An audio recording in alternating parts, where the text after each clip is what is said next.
রাজ্য জুড়ে এবং শিলিগুড়ি বিধানসভা কেন্দ্রে অবাধ ও শান্তিপূর্ণভাবে নির্বাচন সম্পন্ন হওয়ায় ভোটার ও নির্বাচন কমিশনকে ধন্যবাদ জানালো ভারতীয় জনতা পার্টি। রবিবার বিকেলে শিলিগুড়ি হাসনি চকে বিজেপির পক্ষ থেকে একটি ধন্যবাদ কর্মসূচির আয়োজন করা হয়। এদিন দলের নেতাকর্মীরা ধন্যবাদ লেখা প্ল্যাকার্ড হাতে নিয়ে শহরবাসীর প্রতি কৃতজ্ঞতা জানান। কর্মসূচিতে উপস্থিত ছিলেন শিলিগুড়ি বিধানসভা কেন্দ্রের বিজেপি প্রার্থী শঙ্কর ঘোষ।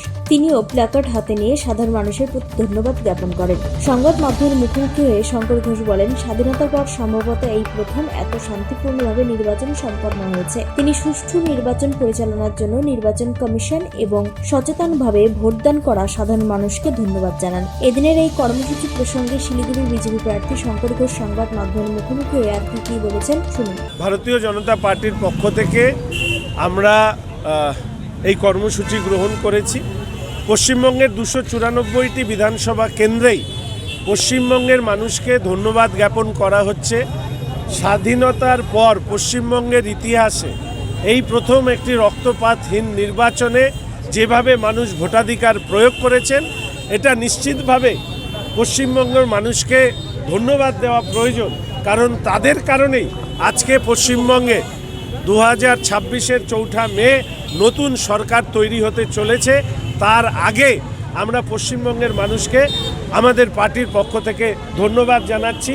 স্বতঃস্ফূর্ত অংশগ্রহণ এবং তার সাথে সাথে ইসিআই যেভাবে শান্তিপূর্ণ নির্বাচন পরিচালনা করতে যে ব্যবস্থা নিয়েছে, আগামীকালও সেই ব্যবস্থা বজায় থাকবে এবং পরবর্তীকালে ভারতীয় জনতা পার্টির সরকার নিশ্চিতভাবে এই রাজ্যে যারা বিরোধী হবেন তাদের সুরক্ষাও সুনিশ্চিত করবে।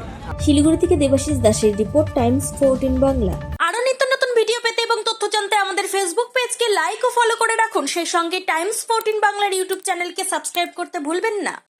মুখের উজ্জ্বলতা হারিয়ে গেছে, স্পট পড়ে গেছে, ব্রণ ভর্তি, তাই আর দেরি না করে আজই আসুন রায়গঞ্জের চণ্ডীতলায় হেলথ প্লাস মাল্টি স্পেশালিটি ক্লিনিকে এবং এখানে পান অভিজ্ঞ ডাক্তার দ্বারা ফ্রি স্কিন টেস্ট।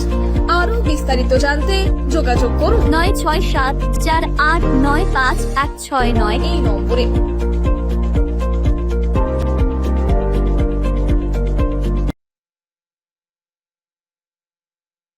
আজ তোমার বিয়ে সাজলো নতুন সাজে।